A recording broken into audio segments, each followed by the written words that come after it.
Bueno, ya empezó a grabarse. Ahora,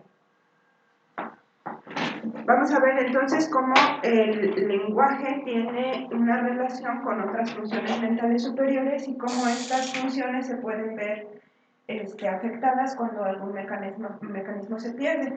Y es que tenemos que entender entonces por qué Luria le llama a las funciones mentales superiores sistemas funcionales, y dice que nuestro cerebro en la corteza cerebral es un gran sistema compuesto por subsistemas. Entonces, cuando nosotros hemos hablado del lenguaje y de sus mecanismos, hemos dicho que hay 7 mecanismos que componen 1, 2, 3, 4, 5, 6, 7 mecanismos que son básicos o esenciales para el lenguaje. Y hemos dicho que cada mecanismo tiene una base neural, es decir, la base neural del oído fonemático pues es el área de Wernicke, y la base neural de la melodía cinética y de la fluidez verbal y de la memoria de trabajo verbal pues es el área de Broca y sus alrededores, y así, ¿no? Hay muchos mecanismos. La propiocepción o analizador sinestésico, su base neural es el área 40 de Brodmann, y así nos seguimos. Algunos de los mecanismos no tienen una base delimitada en el mapa de Brodmann. Por ejemplo, pues cuando hablamos de las imágenes internas, que son más bien algo parieto-occipital, ¿no? Pero como tal podemos, aunque sea de esa manera, ahí donde colindan los parietales con los occipitales, aunque sea así, podemos referirnos a una ubicación geográfica en la corteza cerebral del hemisferio izquierdo para los mecanismos del lenguaje. Ahora, cuando analizamos cada mecanismo, cuando nos ponemos a pensar en cada mecanismo, nos damos cuenta que algunos de ellos no es que pertenezcan al lenguaje, sino pertenecen también a otro sistema. Por ejemplo, vamos a ver esto de las imágenes internas. Vamos a ponerlo aquí. Estas son imágenes internas. Y las imágenes internas son un estímulo, no es un estímulo, porque el estímulo es lo que llega al cerebro, es una representación o una huella, una abstracción, pero con mucha información visual. Las imágenes internas son como dibujitos del objeto, es la abstracción visual de ese objeto que existe en la realidad, pero que guarda las características solo estereotipadas. O sea, en realidad no te vas a encontrar en el mundo un objeto exactamente como lo tienes tú en imagen interna en tu cerebro, porque ninguna mesa será así. Si en realidad hubiera una mesa así en el mundo, esta superficie no sería capaz de soportar algo pesado porque es muy delgado. Y estas patas que no están bien medidas ni bien equilibradas seguramente harían que la mesa se hiciera de lado o que se ladeara o que se rompiera. O sea, nada más tenemos los rasgos generales. Nada más es la abstracción. Entonces, cuando me das una mesa, me das algo que tiene color, que tiene volumen, que está compuesto de alguna materia que es madera o metal, pero en mi cerebro no tiene una materia, o sea, no es madera esta mesa, no es metal esta mesa, solo es superficie plana y 4 patas, no color, no tamaño, no material, sino a eso le llamamos entonces imagen interna. Espero estar siendo clara, por favor, si ya me entendieron, díganme, ahí prendan su micrófono y díganme que sí, para que yo no siga explicando sobre lo mismo. Entonces, las imágenes internas son representaciones visuales del objeto real. Esta representación mental le quita muchos rasgos, pero se queda con los generales y los distintivos. Y entonces se convierte en una gnosia. Yo puedo reconocer las mesas porque tengo esto en mi cabeza. Entonces, cuando veo algo rectangular o cuadrangular o circular, pero que es elevado del suelo con patas y me sirve para que en esa superficie yo alcance a colocar cosas. Por ejemplo, puedo ver algo que se eleva del suelo, pero tiene una superficie tan pequeña que yo no puedo considerar eso mesa, sino más bien banco. Un banco muy alto, pero es un banco. Pero si la superficie es suficientemente grande como para que coloquemos cosas y trabajemos ahí o comamos ahí, entonces eso no lo considero banco, lo considero mesa. Bien, entonces, este mecanismo de aquí forma parte de las nocias. Entonces, habrá muchas otras nocias, pero este forma parte de otro eslabón que se llama gnosias. Y son nocias visuales, porque también hay nocias auditivas y también hay nocias olfativas. O sea, tú hueles y dices, huele, no sé, huele a perro mojado, porque es un olor característico. O no sé, huele a frijoles, o huele a, no sé, a perfume, o hay olores característicos. Bueno, entonces, este mecanismo de aquí pertenece a otros que son parte de la función mental superior que se llama agnosias. Ahora, por ejemplo, vámonos de imágenes internas hacia adelante en la corteza cerebral. Hay otro mecanismo que tiene que ver con tiempo y con espacio. Entonces, vamos a poner aquí la T, pero sobre todo una E grandota. ¿Se acuerdan? Ese factor espacial, ese mecanismo que tiene que ver con la abstracción, representación, reconocimiento y uso de la información relacionada con el espacio. Y esta también estaba ahí entre esas zonas parietales, temporales, occipitales.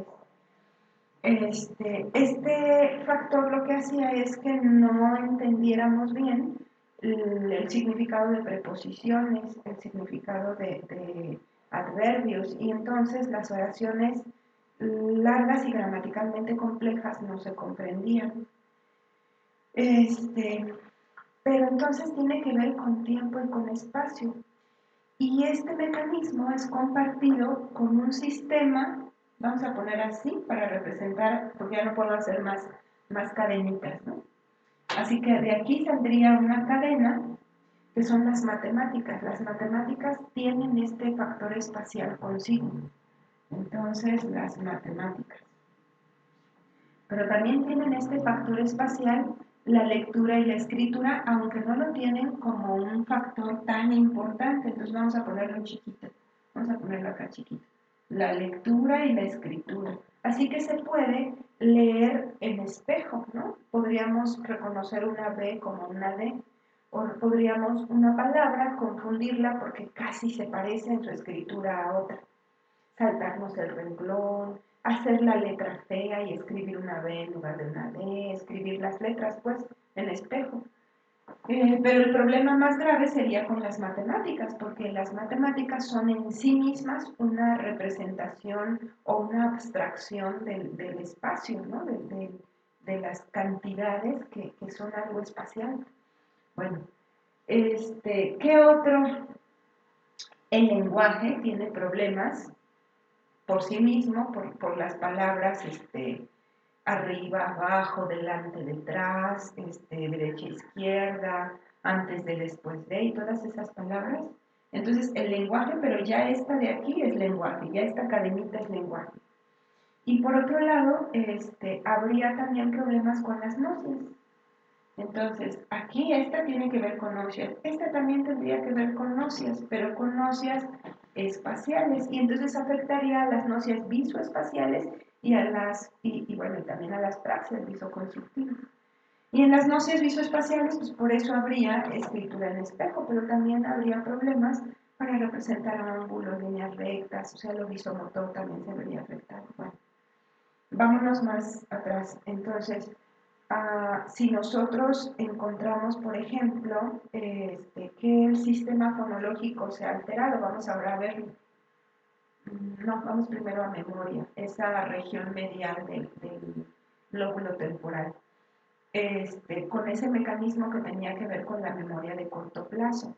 ¿Se acuerdan? Decía Svetkoval, el único problema es que el sujeto escucha y de lo que escucha se queda con una pequeña parte porque ha disminuido el volumen de su memoria y eso es todo lo que le pasa. Entonces, la percepción auditiva se ve afectada porque se disminuye el volumen y entonces ni comprendes oraciones largas, ni comprendes palabras largas y de baja frecuencia y en general pues está afectada la comprensión, pero por la memoria está el volumen de la memoria auditiva. Entonces, memoria auditiva. ¿Qué se afecta? Principalmente se afecta el lenguaje, porque es el que más tiene necesidad de este mecanismo. Pero también se puede afectar, por ejemplo, las matemáticas si me estás hablando el problema, si me estás narrando el problema. Pero si me lo das por escrito no habría problema, porque mi problema es la memoria auditiva, no la memoria visual, no la memoria, no sé, visomotora, ¿no? O visoespacial. Entonces, afecta sobre todo al lenguaje y en forma muy chiquitita afectaría a las matemáticas, porque si me lo das el problema en forma verbal, pues no lo entiendo. Afectaría el rendimiento escolar, porque pues los profesores hablan y hablan para explicar su clase, y te quedarías con una parte muy pequeña del volumen de información que el profesor verbaliza. Bueno, ahora sí vámonos hacia arribita del lóbulo temporal con el área de Wernicke. Y ahí lo que encontramos es que el sistema fonológico se ha afectado. Entonces, así como acá le llaman factor espacial, yo acá le llamaría factor fonológico. Y es el oído fonemático una de las tantas cosas que se altera, pero es que también se altera junto con la capacidad de discriminar los rasgos de los sonidos, también se altera la organización del sistema fonológico y las formas fonológicas de las palabras. Entonces, aquí le vamos a poner oído. ¿Alguien habló? Sí, nada más había una en espera. A ver, vamos a ver. Sí, no te preocupes. Muchas gracias a ti por avisarme. Listo. Entonces, miren, estaba escribiendo donde no. Oído fonemático. Y yo le llamaría el factor fonológico. Entonces, ¿quién necesita mucho de la imagen fonológica de las palabras? Pues lo necesita, sí, el lenguaje oral, ¿no? Por eso el afásico de Wernicke, cuando quiere hablar, las palabras le salen con sonidos que no son los que corresponden, porque se han alterado las formas fonológicas de las palabras. Por eso cuando llega una palabra no reconoce, porque ya no discrimina entre un sonido y otro, ya perdió la validez de ese rasgo articulatorio o ese rasgo acústico que posee el fonema y que lo hace ser fonema como tal. Acuérdense a qué me refiero con esto. Y siempre pongan 3 o 4 palabras como ejemplo, que se parezcan en todo menos en un rasgo del primer fonema. Y por ejemplo tenemos palabras como casa, taza, masa, gasa. Todas estas palabras son iguales en todo menos en un rasgo. A ver, pero sería mejor casa, taza, ¿no? Casa, taza y paso. Quedémonos con estas 3. El primer sonido es oclusivo, el primer sonido es sordo, pero es velar, dental o bilabial. Así que el rasgo velar, dental o bilabial, es muy importante en nuestra lengua. Porque si tú lo cambias, si tú lo sustituyes, cambias el significado de una palabra o pierdes el significado de una palabra. Por ejemplo, ahora quedémonos con los puros bilabiales. Casa, masa, basa. Son bilabiales, pero cambiemos de bilabial y de oclusivo, hagamos uno sonoro y otro sordo. Casa, basa. El cambio de este rasgo es importante porque le quitó el significado a la palabra. Ahora quedémonos con basa y masa. Igualito, el cambio entre un sonido bilabial y sonoro, pero que es nasal o es oral, va a ser importante porque le cambias tú ese rasgo y tiene significado o ya no tiene significado en la palabra. Entonces, un rasgo de fonema, un rasgo que pertenece a un fonema, es válido en la lengua si tiene la capacidad de quitarle el significado a la palabra o cambiarle el significado a la palabra. Pero lo que le sucede al afásico de Wernicke es que el sistema fonológico se ha alterado y entonces los rasgos fonológicos han dejado de tener la claridad de si son significativos o no en su lengua, si son importantes o no para su lengua. Y entonces se han afectado dos cosas, como la imagen fonológica de las palabras se ha alterado, por eso en la expresión se cambian, hay parafasias fonológicas, pero luego el oído fonemático ya no tiene la posibilidad de discriminar si el rasgo es válido o no, entonces es como si ningún rasgo fuera válido, hagan de cuenta. Y entonces es como si te hablaran con puras palabras como vaya, y tú dices, vaya, ¿qué es? ¿No? Jofe, ¿qué es? Entonces, haz de cuenta que recibes así puras combinaciones de sonidos donde tú sientes que eso no tiene ningún significado, porque se ha alterado el sistema fonológico. Pero lo peor, cuando tú hablas, no tienes un oído fonemático que te regule, entonces se altera este control, regulación y verificación que vas haciendo de tu expresión oral. Si yo ahorita estoy hablando y digo un sonido por otro en las palabras, me escucho, me doy cuenta y lo corrijo. Pero si tengo un problema con Wernicke, pues entonces yo digo ese sonido con error o esa palabra con un fonema con error y no me doy cuenta y no lo corrijo. Y entonces se afecta, claro, gravemente el lenguaje oral, pero también se va a afectar. Oh, Mateo, tengo déficit de atención, como vieron. Se va a afectar también la lectura y la escritura, pero no en todas las lenguas.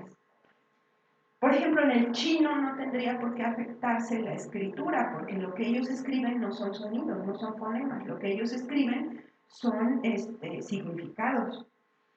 En cambio, nosotros lo que escribimos son sonidos, son fonemas. Y si se ha afectado el fonema en su sistema, pues claro que se va a ver afectado también en la escritura, porque nuestra escritura es fonológica. ¿A eso cómo le llamamos? ¿Escritura fonológica? No, le llamamos lengua transparente o sistema alfabético. Nuestra lengua es transparente. Cada fonema tiene su grafema. Y nosotros utilizamos un alfabeto. ¿Qué es el alfabeto? Es la representación gráfica del fonema. Bueno, entonces aquí tendríamos que poner una flecha, ¿no? Así como acá se afectan mucho las matemáticas, se afecta mucho la lectura y se afecta mucho la escritura. Porque el paciente, bueno, tal vez esta no tanto, ¿eh? Pero la escritura sí, el paciente escribe como se habla. Pero en la lectura es posible que llegue a reconocer, pero ¿saben? Va a reconocer un poco como se lee en el inglés, un poco como totalmente leen los chinos. O sea, en el inglés tú ves una palabra completa y dices, esa forma completa creo que es alberca, ¿no? Por ejemplo, ves así y lees, por ejemplo, esto, y lees esto, y dices, esto es alberca y esto es toro. Y esto cuando lo tengo que leer lo debo de leer pool, y esto cuando lo tengo que leer lo debo de leer bull. Entonces no me puedo aprender el grafema y su fonema, porque entonces este sería otro fonema. Si no me lo aprendo como por forma total, yo sé que esto suena de esta manera y significa tal cosa. Entonces es una lectura ortográfica, una lectura global. Así es como lee el afásico de Wernicke. Lee porque reconoce la forma global completa. Pero claro que si tú le pones palabras que se parecen mucho, por ejemplo, se parecen mucho estas. Carretilla,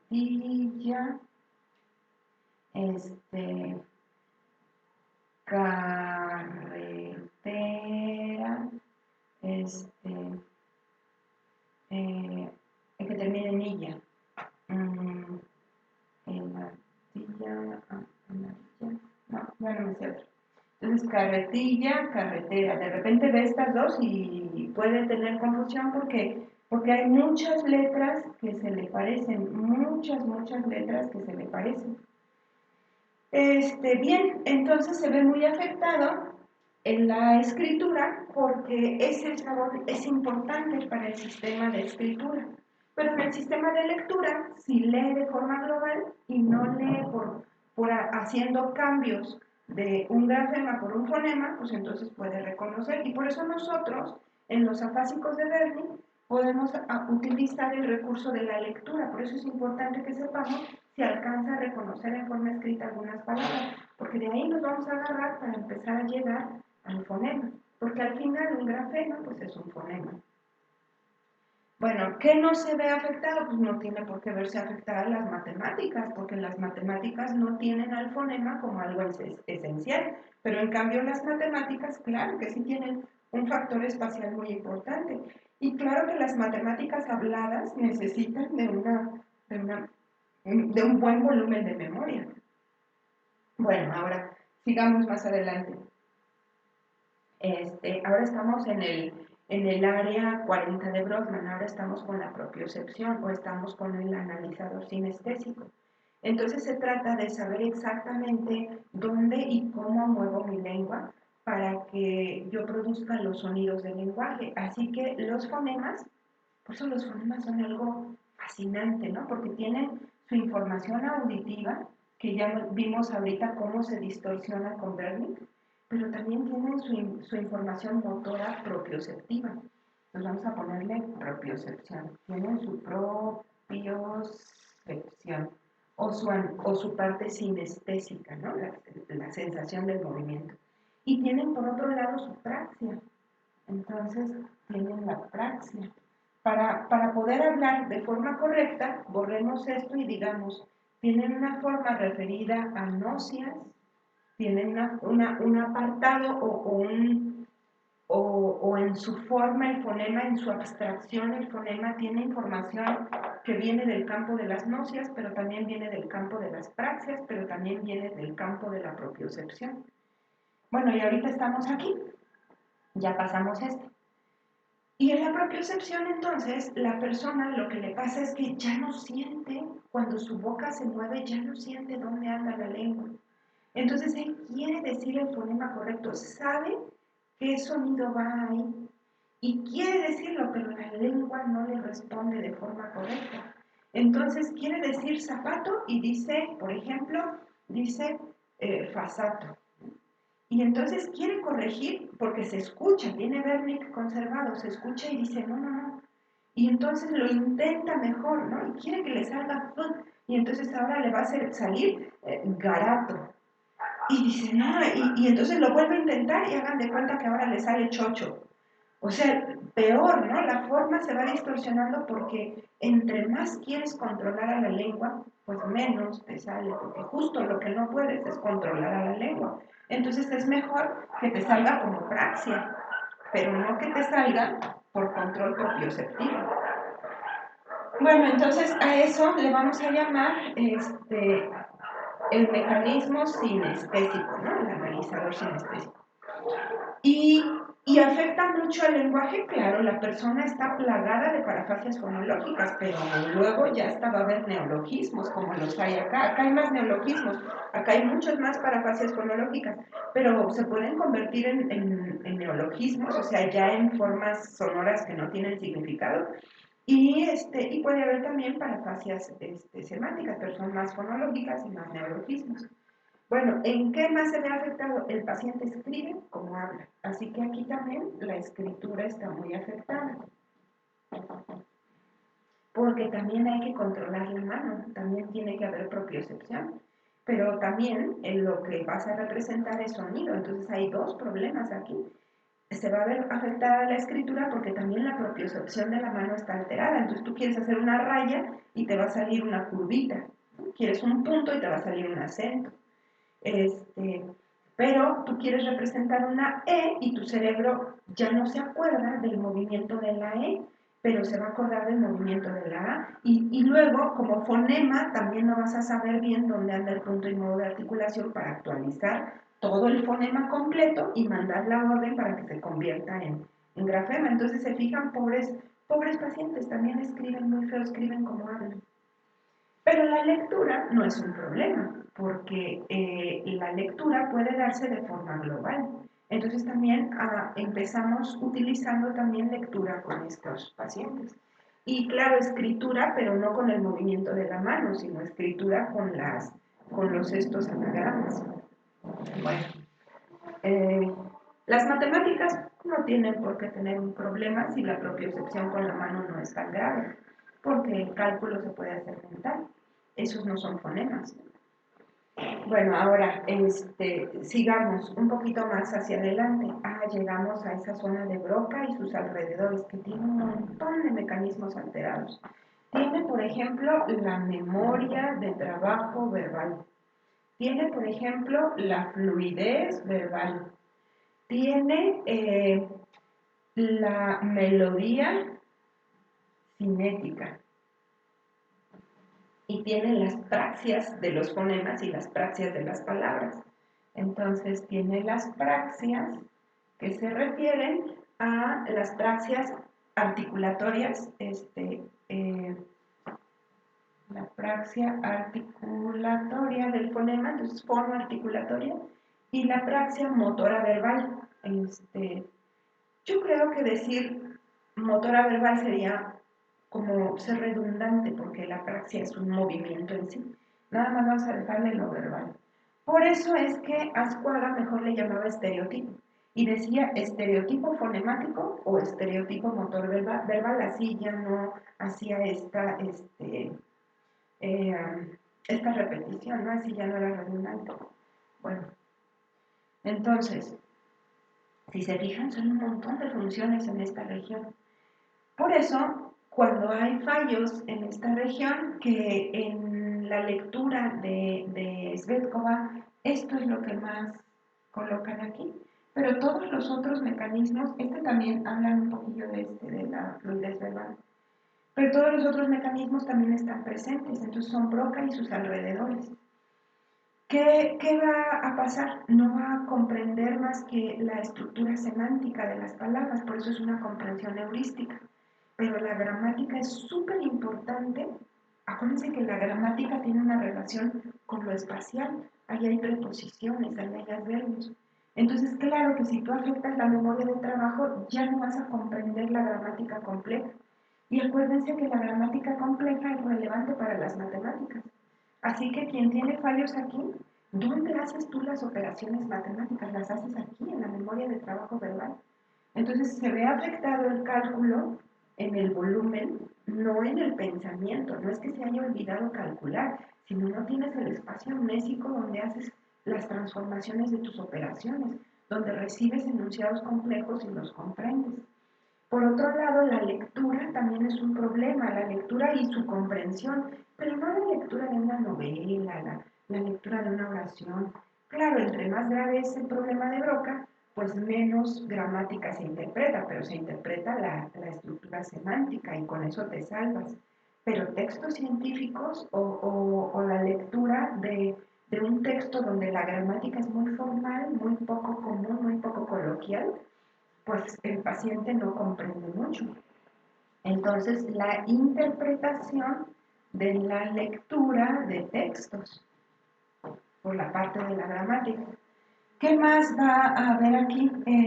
Pues en general los movimientos están afectados. Por eso es raro encontrarte un afásico de Broca que no tenga una parálisis, ¿no? Que no tenga su hemiparesia. Entonces seguramente la mano está afectada porque las neuronas que controlan el movimiento de la boca están muy cercanas a las neuronas que controlan el movimiento de la mano. pero el homúnculo, el hombrecillo en lo motor, pues abarca también la pierna y en general es probable que te encuentres la mitad del cuerpo con parálisis. Curiosamente, la boca no es que te la encuentres paralizada a la mitad. Acuérdate que este paciente ha ejercitado mucho la alimentación. A lo mejor no el habla, pero la alimentación sí, y eso le ha favorecido que la parálisis en la boca no se le note tanto.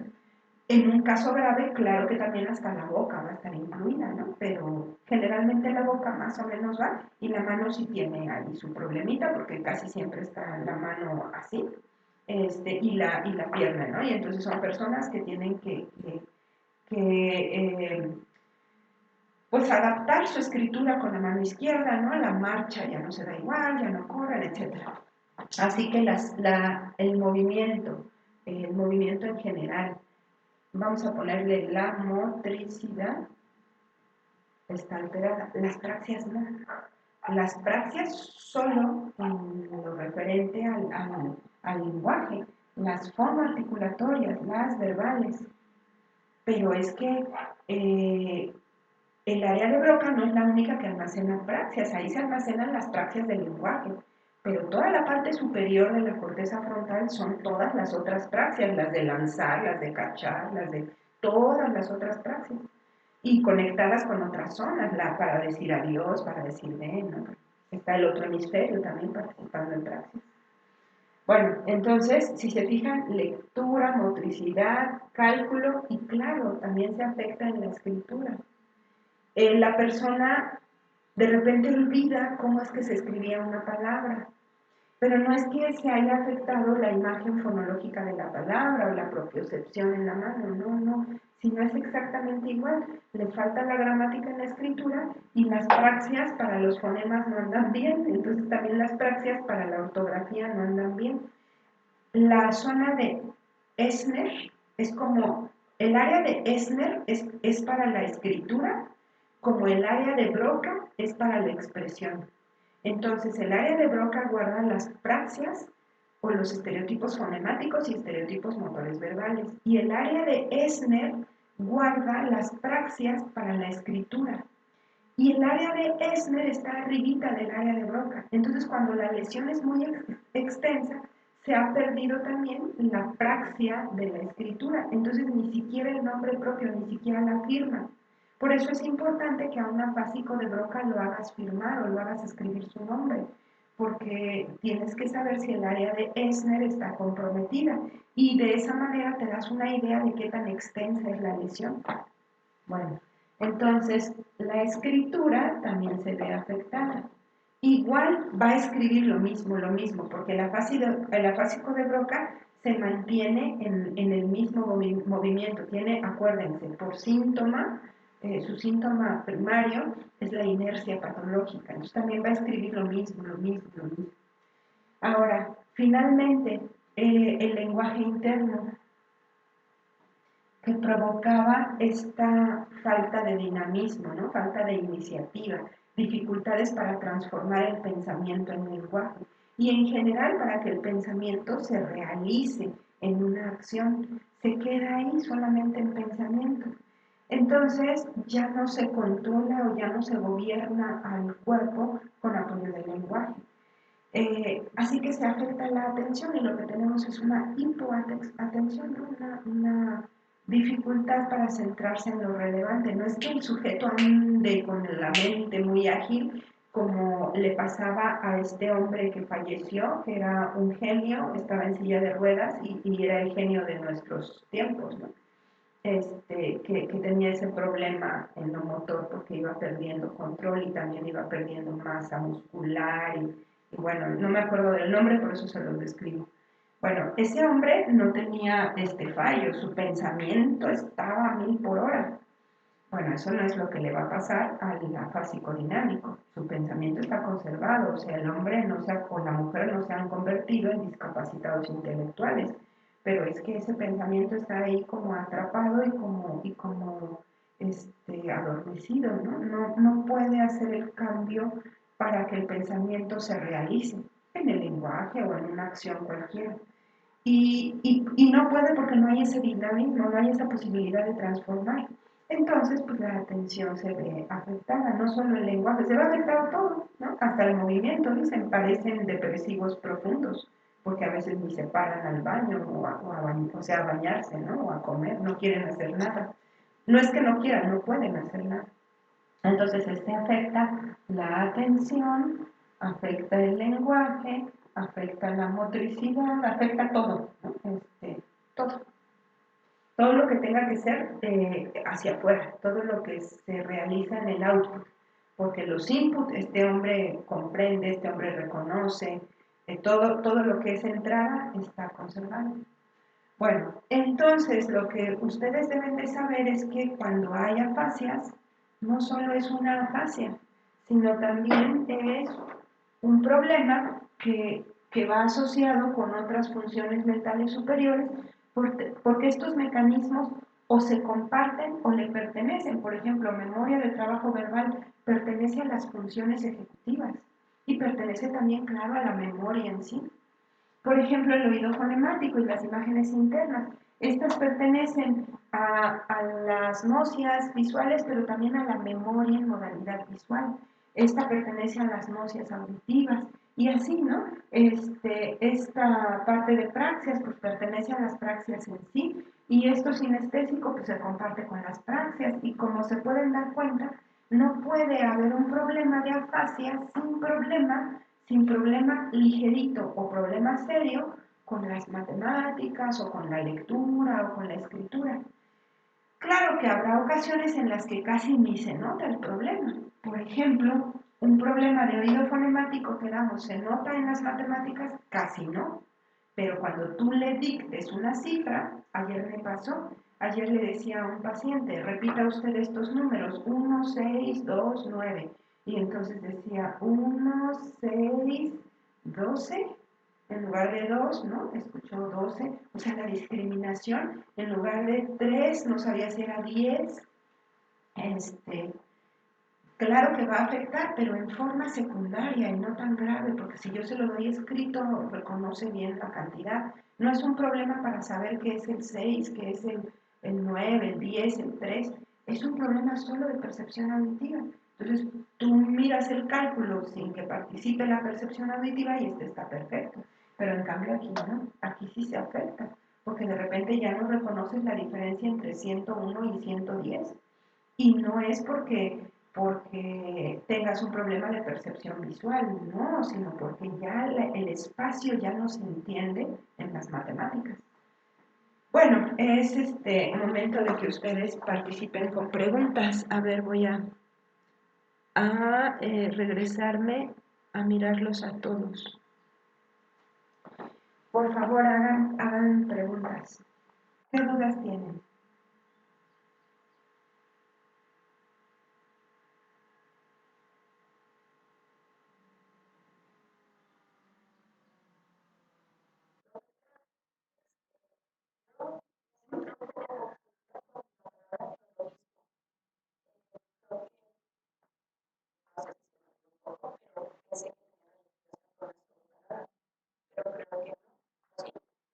¿No?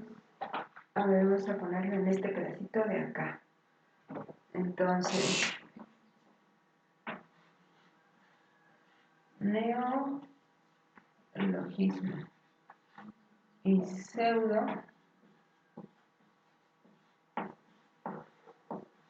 palabra. Palabra, ya sabes lo que es, ¿no? Tiene que tener significado, significante. Pero pseudo significa que casi le falta muy poquito para ser palabra. Pero ya podría funcionar como palabra. Y una palabra, ¿qué otra característica tiene además de tener un significado y un significante? Es un signo lingüístico y es capaz de evocar en la mente del hablante, en la mente del oyente, la idea o el objeto del que se esté hablando.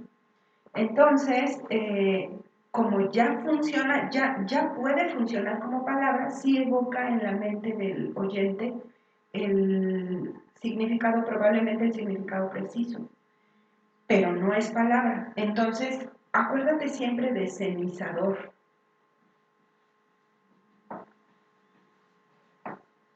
cenizador. Si yo estoy fumando y te digo, pásame el cenizador, tú me pasas el cenicero, pero probablemente dentro de ti digas, no, habla raro, no se sabe las palabras.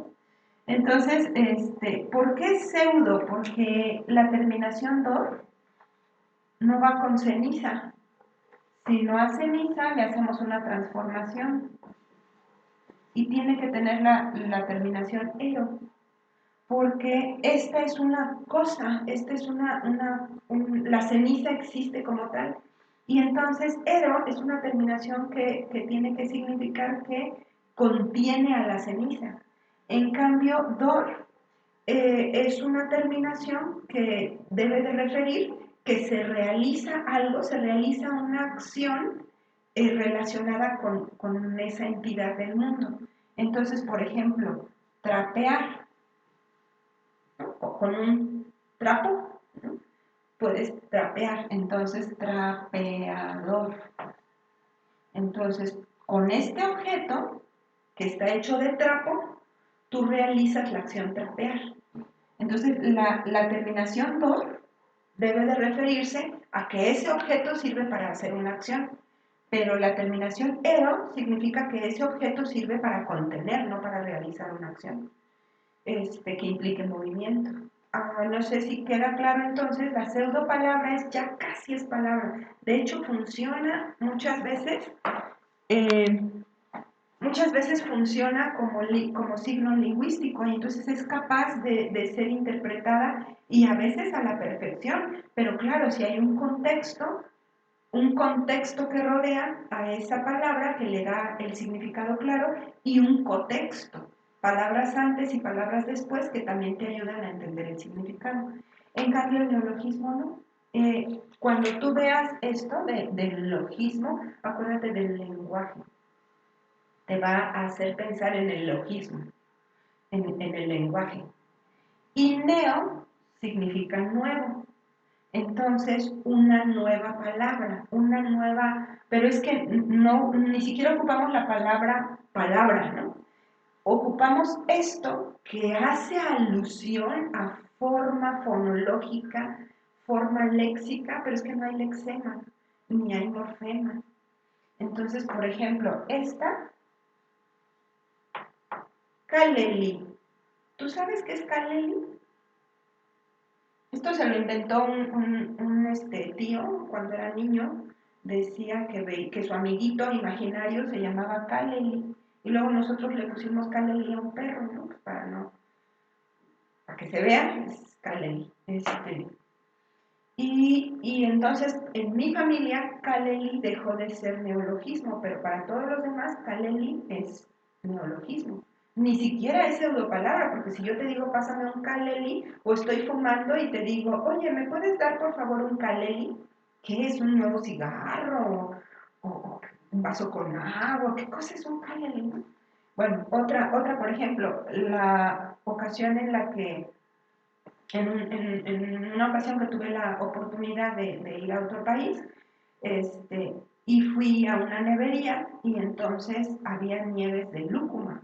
Entonces, que para mí lúcuma era neologismo. Entonces, lúcuma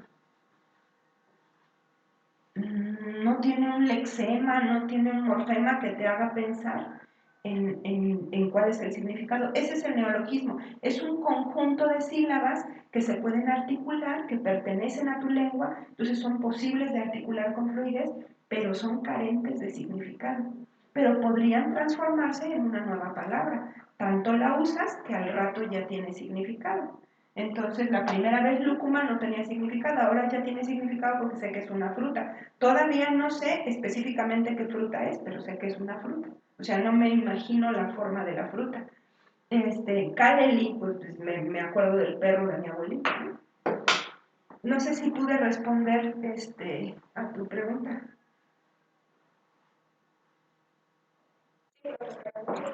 Uh-huh.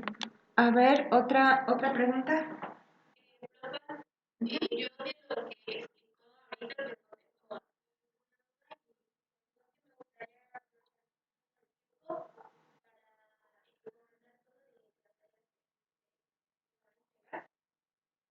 Uh-huh.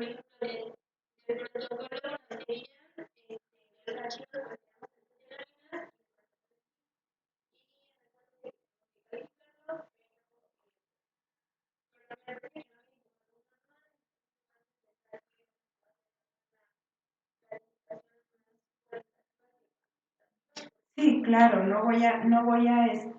sí, claro, no es que cada sección del protocolo vaya a tener peso, ¿no? Sino que acuérdense que cada materia está obligada, cada materia o cada asignatura que tiene como competencias el que ustedes evalúen, exige que ustedes conozcan instrumentos de evaluación que son de uso común en nuestra disciplina. Y entonces esta materia, la de patología del lenguaje, la discutimos mucho la doctora Fernanda y yo, porque ella da en el otro grupo. Y entonces la doctora Fernanda, su tesis de maestría la hizo con este protocolo. No sé exactamente qué hizo, pero sé que lo utilizó. Y entonces, pues para ella es un protocolo importante. La verdad es que yo conocí el protocolo anterior a que incluso su compañera Mónica pudo conocer esos protocolos, ¿no?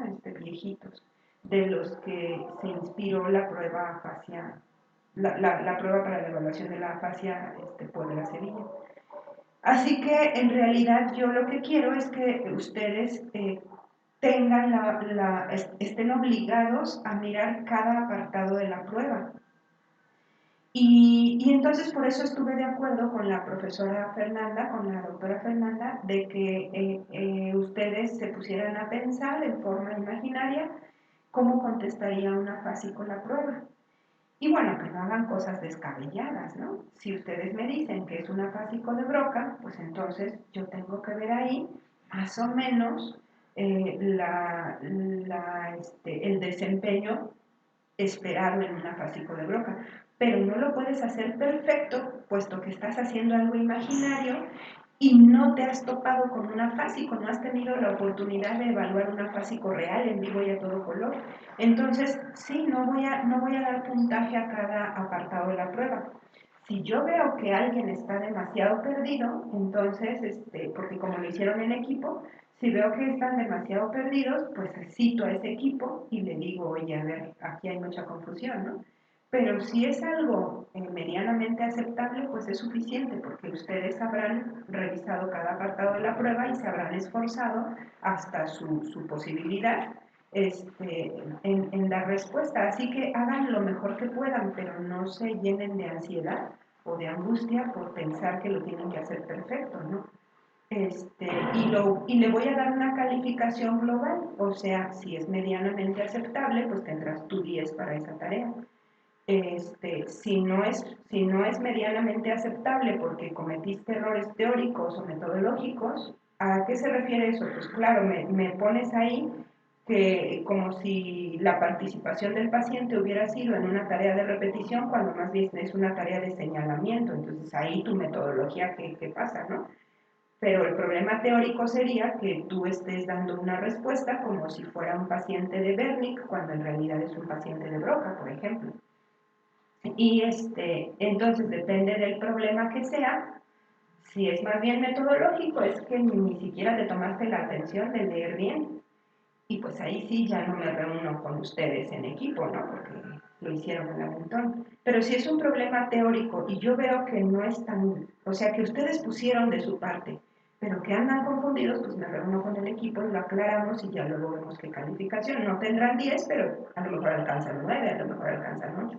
Entonces mi calificación será global en base a eso. Ahora no tienen nada, pues será 0, pero yo me estoy esperando a que quienes no podían participar porque tenían problemas familiares o de salud muy graves, pues se puedan más o menos integrar. Así que no he puesto calificaciones en la plataforma, aunque en esta semana las debo de colocar. Entonces échenle ganas para que tengan todas sus tareas, porque ya debo de colocar calificaciones, porque si no, no vamos a poder hacer el promedio de manera correcta al final. O sea, yo me veo perjudicada si no en la plataforma tengo el registro en número de la calificación que les estoy asignando. Pero si yo en la plataforma ando cambiando las calificaciones, pues me meto también en un lío. Entonces yo ya tengo que calificar ya las tareas. ya les compartiré lo que hice fue concentrar quién sí participó y quién no, y la calificación. A ustedes no les voy a pasar eso porque cada quien se entera su calificación personal en la plataforma. Les compartiré solo, ya que haya puesto todas las calificaciones en la plataforma, les compartiré donde no hay palomita para ver si alcanzan a entregar ese apartado cuando es personal, porque cuando es grupal, pues el grupo avanzó sin la presencia de la persona que se estaba atrasando, ¿no? Bueno, ya me fui, ya perdí el tema, no sé si te aclaré tu duda. Uh-huh. A ver, ¿quién más? ¿Tienen alguna otra pregunta?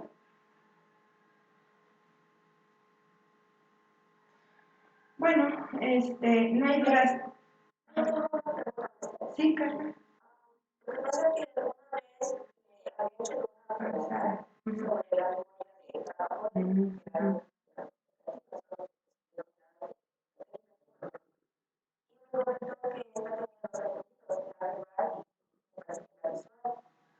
hemos hablado mucho sobre la memoria de trabajo verbal, pero como que no encuentro que las clases tienen el concepto de memoria de trabajo visual.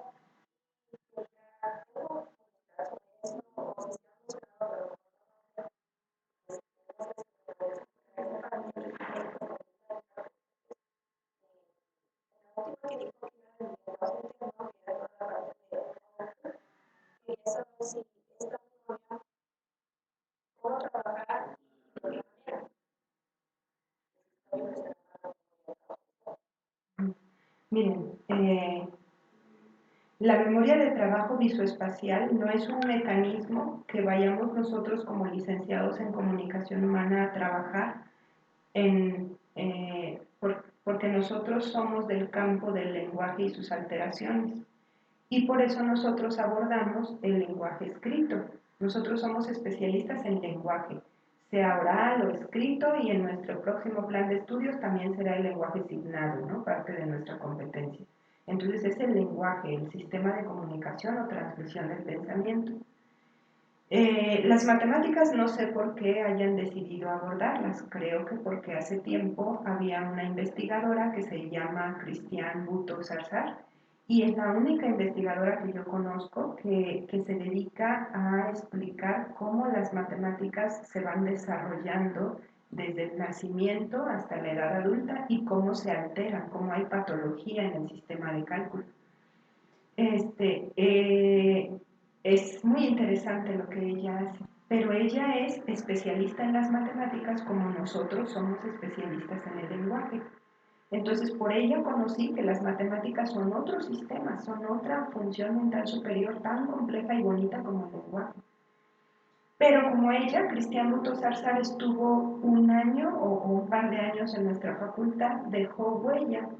Entonces, por eso, las asignaturas que hablan sobre los trastornos de aprendizaje o los problemas de aprendizaje incluyen ya las matemáticas. De hecho, ella dio clases en la maestría, entonces algunos de sus profesores, como una profesora que se llama Laura, y no me acuerdo cuál es su apellido, pero no es Laura la doctora. Hay dos doctoras Lauras, ninguna de ellas dos es la otra maestra Laura.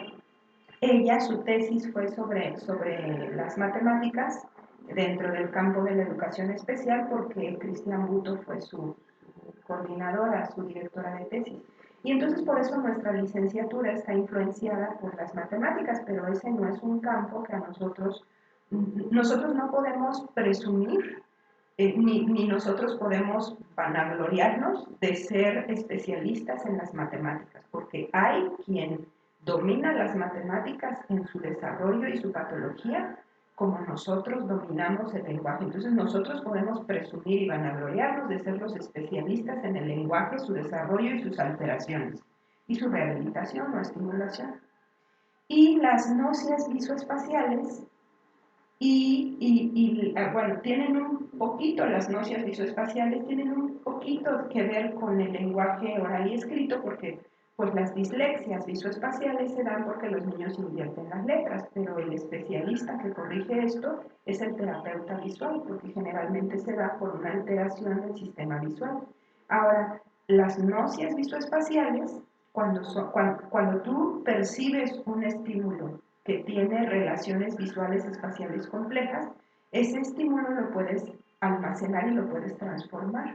Entonces ocupas la memoria visoespacial, que está exactamente en la zona homóloga contralateral a Broca. Entonces acá está la memoria de trabajo verbal y acá está la memoria de trabajo visoespacial. Y esta memoria, cuando está alterada, pues afecta mucho la ortografía, por ejemplo. Afecta mucho esta capacidad para ubicarse en un mapa. Bueno, para leer para leer de forma global se necesita esta memoria. Pero eh, es del campo de la neuropsicología.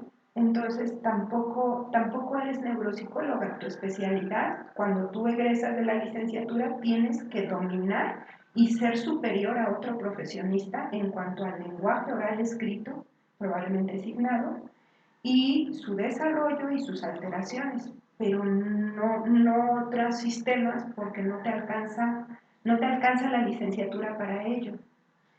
Entonces, por eso es que no la has escuchado, por eso es que no la has leído, porque no pertenece a tu formación profesional, pertenece al campo de la neuropsicología.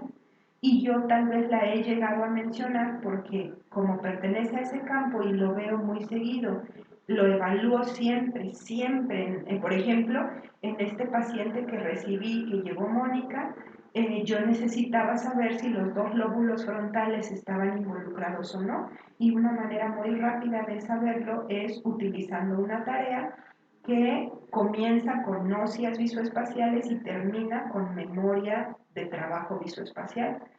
Y entonces es la figura de Rey, así que en el video que van a ver cómo aplico esta tarea de la figura de Rey y cómo esta persona tiene bastante conservado el hemisferio derecho.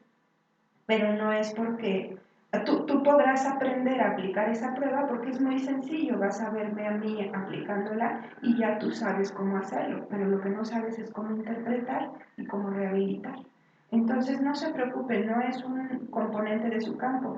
Si les es atractivo como a mí me fue, pues vuélvanse también neuropsicólogos, que es algo fascinante y que hace mucho clic con nuestra licenciatura. Pero si no, no te angusties, no es algo que vayas a necesitar tú en tu vida profesional como licenciado en comunicación humana. Pero te puedo explicar brevemente qué es porque no nos quita nada, ¿no?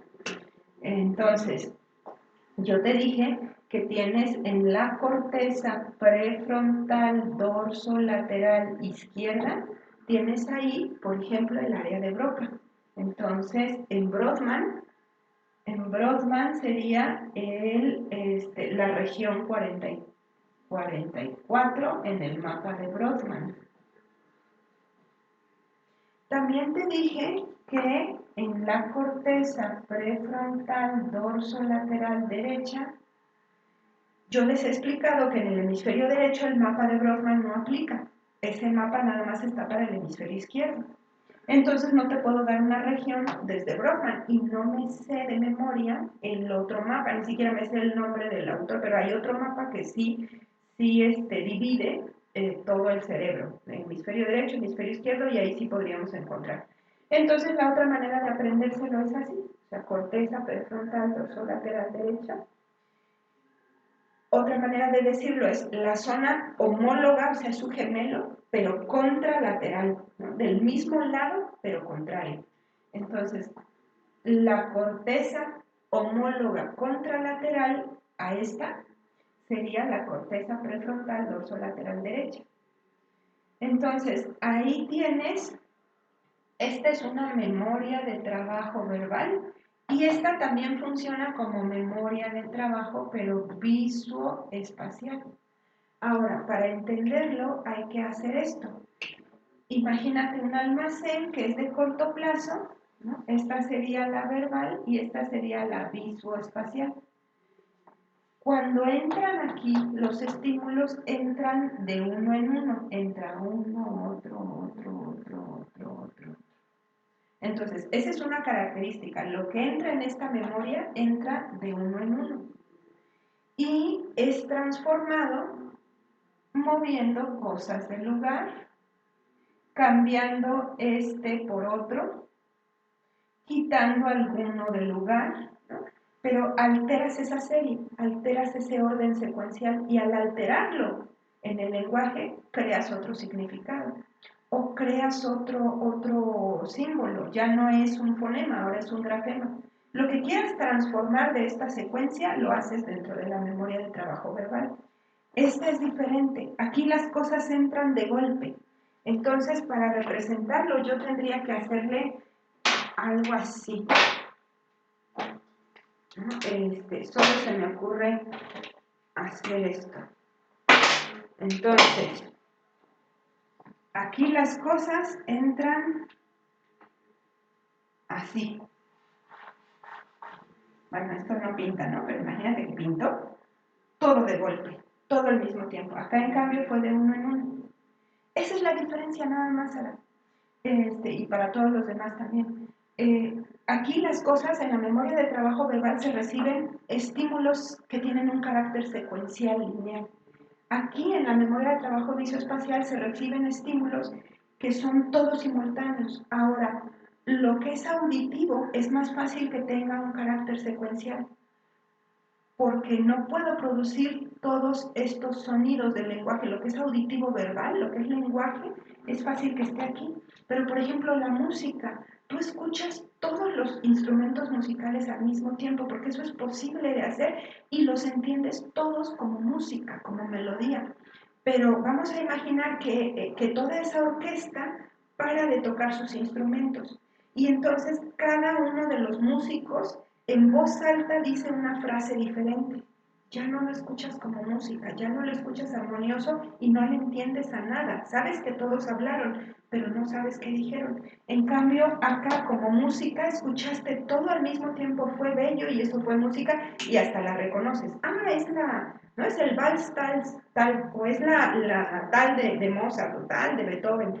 Bueno, esto se hace en la memoria de trabajo, pero ¿por qué le llaman visual espacial? La parte espacial es como lo de acá, ¿se acuerdan esa síntesis espacial simultánea?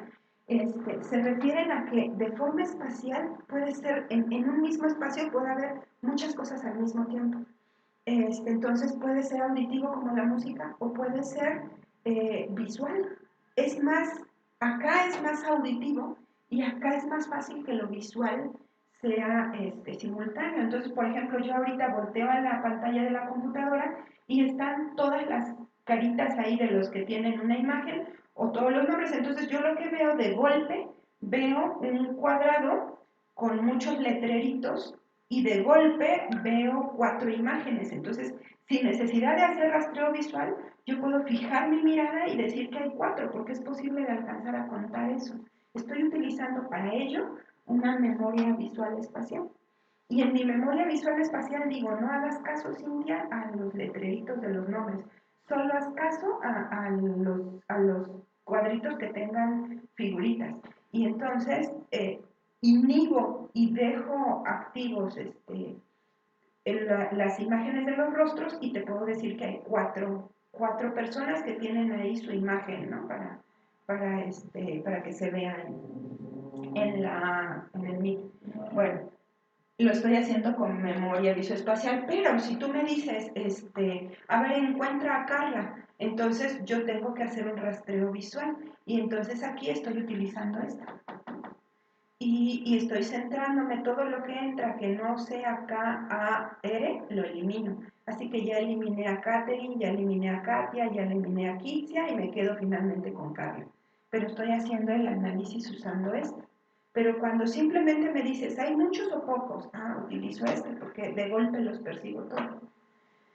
Y hay personas entonces que van a alterar la memoria de trabajo visual espacial y hay personas que van a alterar la memoria del trabajo verbal. En las afasias, sobre todo la afasia de Broca, pues es más común que se adquiere en la memoria de trabajo visual espacial. Bueno, no sé si fui clara con esto.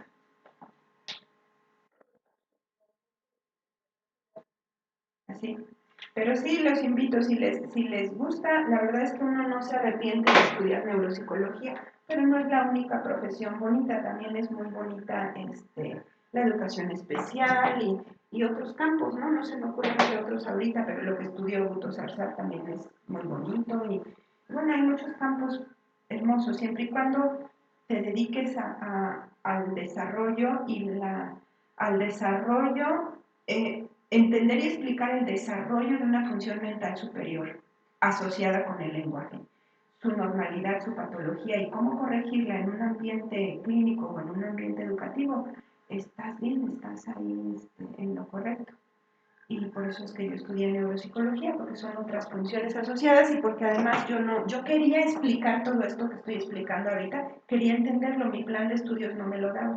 Tal vez si mi plan de estudios lo hubiera explicado, a lo mejor y no me vuelvo neuropsicóloga, quién sabe qué hubiera sido. Pero ya que mi plan de estudios no me lo daba, la única opción para entenderlo era esto. Y yo en ese tiempo no conocía la logopedia, sino a lo mejor me animo y me voy a hacer una especialidad en logopedia para hacer como esta mujer Patricia Ventura, ¿no? Para hacer algo así. Bueno, de todos modos no me arrepiento de lo que estudié, es muy bonito y lo recomiendo mucho. Bueno, pues si no hay más preguntas, nos vemos dentro de 8 días. Creo que voy a recibir a alguien más el día de hoy o el día de mañana para evaluar un paciente y se está poniendo interesante porque van a tener la oportunidad de al menos en video mirar una evaluación, entender por qué el informe de diagnóstico y hacerle a ese sujeto su plan de intervención. ¿Sí?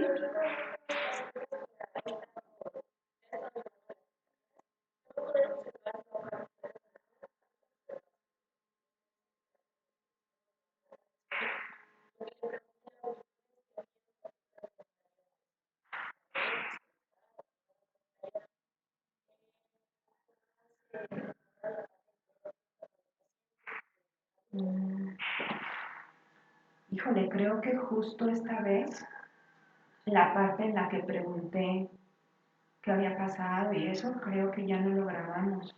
Entonces tengo que ponerme por ahí un letrerito que diga que debemos de grabar la historia clínica.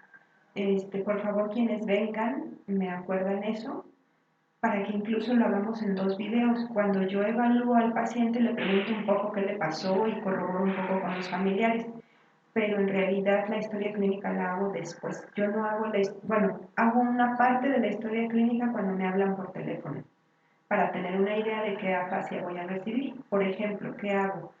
Si ahorita alguno de ustedes me llamara y me dijera, me dieron su número, me dicen que usted trabaja rehabilitando el lenguaje de personas que han tenido un accidente cerebral vascular, mi familiar tuvo un infarto hace 3 semanas o hace 2 meses y no puede hablar bien y entonces el neurólogo tal nos dijo que lo lleváramos con usted. Entonces, lo que enseguida pregunto es, ¿qué edad tiene?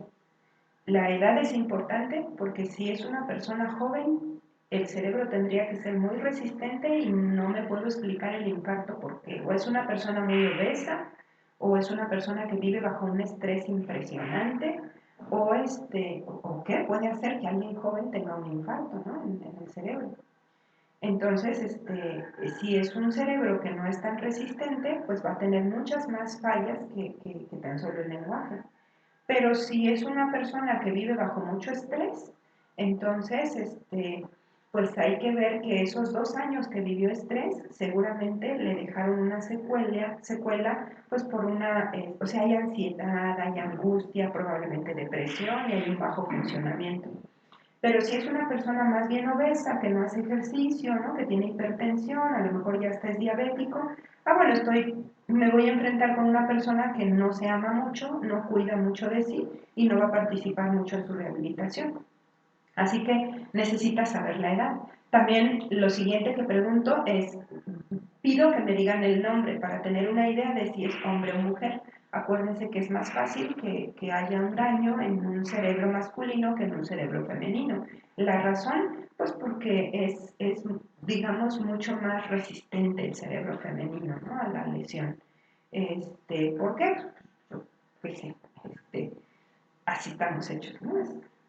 Mm, Eso no significa que sea menos importante o menos de calidad. Probablemente en las zonas relacionadas con el lenguaje sea más delicado el cerebro del hombre que el de la mujer. No lo sé, eso no me ha causado curiosidad hasta ahorita. No lo había leído. Bueno, pero sí hay una mayor incidencia en población masculina que femenina, porque en general el cerebro de la mujer resiste más que el cerebro del hombre a las lesiones desde que se está formando en el vientre materno. Bueno, luego lo siguiente, esto lo pregunto porque si es mujer, entonces el caso es complicado. Seguro la fascia está muy complicada. Luego lo que viene a continuación que pregunto es si tiene parálisis. ¿Para qué pregunto por la parálisis? Y hay que preguntar si la parálisis es a consecuencia de esta lesión, porque ya me pasó que me dicen que sí y yo digo, entonces esa fascia de Broca, ¿no?, lóbulos frontales, y resulta que es porque tuvo 2 o 3 microinfartos antes, ¿no? Y bueno, en fin, entonces pregunto, y resultado del infarto, ¿quedó con parálisis de dónde? ¿De la mitad del cuerpo, de la cara, de la mano nada más? ¿Qué tanto puede mover y no puede mover? Eso te dice a ti si los lóbulos frontales están involucrados o no.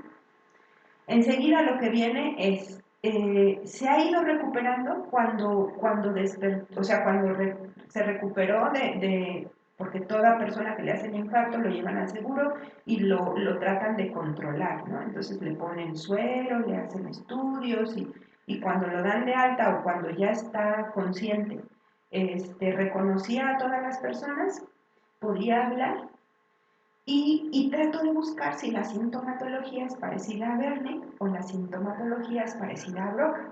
Solo decía una palabra. Ya, pues es Broca, ¿no? Tiene complicado el movimiento y dice solo una palabra, pues es Broca. O hablaba y hablaba, pero no se le entendía nada. Le hablábamos y le hablábamos y no se entendía, y no nos entendía, creo, y además se enojaba. Pues es Wernicke.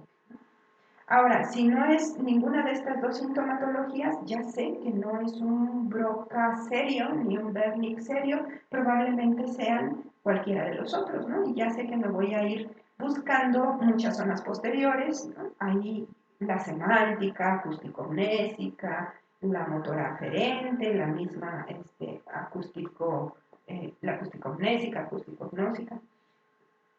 Probablemente sea algo mixto. Lo siguiente que tienes que preguntar es, ¿y puede hacer las cosas o las hace solo cuando le dicen? Por ejemplo, métete a bañar porque si no, no se baña. Empieza a comer porque si no, no come. O sea, buscando un poco la afasia dinámica, ¿no? Eso lo pregunto por teléfono para que cuando la persona venga yo ya sepa más o menos qué aplicar. En cambio, por ejemplo, esta vez que vino Mónica, pues yo no había hecho ese sondeo, así que bajé con unos alterones de material. Uno de esos materiales me sirvió y otros no tanto, pero si tú haces un sondeo primero por teléfono, tú ya sabes más o menos qué material. Ahora, no te tienes que entrevistar con la familia por separado porque la familia, no te tienes que entrevistar con la familia por separado, porque no se trata de una entrevista como en los niños. Es que los niños no te pueden dar cuenta de su propio desarrollo, por eso necesitas hablar con los papás. Y tienes que tener muchos datos de si comió bien o no comió bien, cuánto fue el habla, cuántos meses de gestación, si hubo amenaza de aborto o no, para entender por qué el desarrollo se va alterando, si es por lesión adquirida durante el embarazo o es por genética o adquirida durante los 2 primeros años, si esa lesión es por traumatismo o es difusa, a lo mejor por tanto medicamento. Bueno, entonces por eso necesitas la historia clínica. Pero en el caso del adulto afásico es un lenguaje terminado, un lenguaje formado. A mí no me interesa ya si estuvo 9 meses en el vientre de su madre, si su mamá tuvo amenaza de aborto en el primer trimestre o no, si la lactación inició a los 6 meses y entonces si cuando succionaba se le escurría la leche o no por las comisuras de la boca, eso ya no es relevante. Ya el lenguaje se desarrolló. Lo que es relevante es saber lo que hacía antes y lo que hace después de la lesión. ¿A qué se dedicaba? ¿Estaba casado? ¿Trabajaba en qué? Este, qué le gustaba hacer, cuáles eran sus hobbies, cómo era su carácter. Y después de la lesión, qué cambios hubo. Entonces, pero todo eso va a alterar la fascia, que yo sepa que antes no le gustaba el huevo y ahora ya, por ejemplo, alguien me dijo recién, es que no le gustaba ni el chocolate ni la leche y después de la lesión ahora le encanta, ahora se le antoja muy seguido. ¿Que eso va a cambiar el tipo de afasia? No, no va a cambiar, pero eso es un dato interesante sobre los lóbulos frontales, que son al fin y al cabo donde estaría asentada parte de nuestra personalidad. Entonces ahí dice que los lóbulos frontales están involucrados, pero no me dice si es afasia dinámica o afasia de Broca. Solo me dice que los lóbulos frontales están comprometidos. Entonces yo puedo trabajar con o sin entrevista de un afásico. Podemos saber qué afasia es. Claro, luego es importante saber si antes era tartamudo, si antes tenía problemas de voz o no. Claro, esas cosas son importantes, son necesarias, pero no indispensables. Sí las necesitas, pero puedes aún trabajar sin ello. Tú necesitas una gorra para no asolearte, pero puedes aún salir a la calle sin gorra, nada más no lo hagas muy seguido, porque los rayos ultravioleta te van a dañar el cuero cabelludo, pero de que puedes salir, sales, algo así, ¿no? Te hace más cómodo, más fácil tener la entrevista, pero no te hace imposible el diagnóstico. Entonces, yo lo que hago es, primero veo al paciente, o sea, hago ese sondeo por teléfono, luego veo al paciente para no contaminarme con lo que los médicos y otros profesionistas han dicho. Entonces, veo al paciente, hago la sesión de evaluación y esto también para que el paciente no sienta que hablamos y hablamos y él no sabe qué cosa, ¿no? Entonces le doy la importancia, llegan y luego lo atiendo. Hola, ¿cómo está? A ver, vamos a ver. Lo que no alcanzo a entender medio pregunto con los familiares. Termino y ya vi que ya no puedo sacar más información del paciente. Entonces ya le aviso que ya acabamos y que voy a hablar con sus familiares. Y o sacan al paciente si se desespera mucho o se queda adentro pero ya entendió que ya no voy a hablar con él. Y entonces comienzo a hacer la exploración de los otros datos. Entonces sí, les voy a dar la oportunidad de que grabemos esa parte en donde pregunto a los familiares, pero esta es la estrategia que sigo. Nada más que se me hizo maña, entonces incluso me ha funcionado con los niños. La entrevista con los niños o con los jóvenes la hago centrada en ver si yo soy el especialista que va a ayudar o no. Entonces me interesa saber el problema actual. A ver, dígame, ¿qué pasa? ¿Qué tiene? ¿Qué? Y escucho y trato de ver, a ver, aquí hay datos de que la memoria está bien, de que el lenguaje, el pensamiento. Acuérdense que aunque trabajo con lenguaje, ya como neuropsicóloga trabajo también con otras funciones mentales superiores. Entonces, pues ya me llega el paciente, empiezo a ver si sí, veo que efectivamente soy yo quien voy a ayudar, explico cómo va a ser el procedimiento, una especie de encuadre, y luego ya cito al paciente para evaluar. Y cuando estoy haciendo el informe del diagnóstico, digo, la historia clínica. Y entonces llamo por teléfono. ¿Tendrá 5 minutos que me regale? Le voy a hacer unas preguntas claves. A ver, ¿cuánto tiempo de gestación? ¿Cuánto? Y hago anamnesis. Porque si tú te encuentras a un niño en un orfanatorio y tiene 9 años y nadie te da cuenta de su desarrollo, tú puedes hacer un diagnóstico de su lenguaje oral y escrito. Y puedes encontrar los mecanismos que fallan y puedes intervenirlo. No necesitas de la historia clínica. Entonces, la historia clínica, ¿qué es? Te da un poco de luz para entender si el problema fue genético o adquirido. Pero como le digo a los papás, ¿para qué se cansa usted y para qué se preocupa por decir, no, pues fue lo que pasó en el embarazo, fue lo que pasó en los 2 primeros años de vida? Ya eso ya pasó y ya no va a cambiar lo que en la actualidad hay. Lo importante es saber en la actualidad qué tiene y por qué lo tiene, pero no el por qué, el origen de todo, el inicio de todo, no. sino el por qué memoria falló, qué gnosia no está presente, porque a eso voy a estimular y a eso voy a echarle ganas para que se forme o se corrija o se rehabilite, para que entonces el síntoma ya no esté presente y el niño lea, escriba, hable, comprenda, corrige el habla, o sea exitoso, sea feliz. No sé si puedo ser clara en ello. Entonces es algo que tal vez no sea correcto, pero fue resultado de mi plan de estudio. Incluso creo que, no sé si estoy segura o no, pero creo que había entrevista uno y entrevista 2. Y me lo dieron psicólogos que ni siquiera eran psicólogos, sino estudiaron psicología por posgrados y posgrados no serios. Y entonces me daban tanta información irrelevante y yo terminaba escribiendo que si el papá le regaló un ramo de rosas a la mamá y entonces la mamá lloró durante una semana, pero luego él le regaló también un ramo de rosas a la persona con la que andaba poniéndole el cuerno a la mamá y entonces la mamá se deprimió y entonces discutieron a las 3 semanas y la mamá, y entonces eran unas historias clínicas tan largas y tan irrelevantes,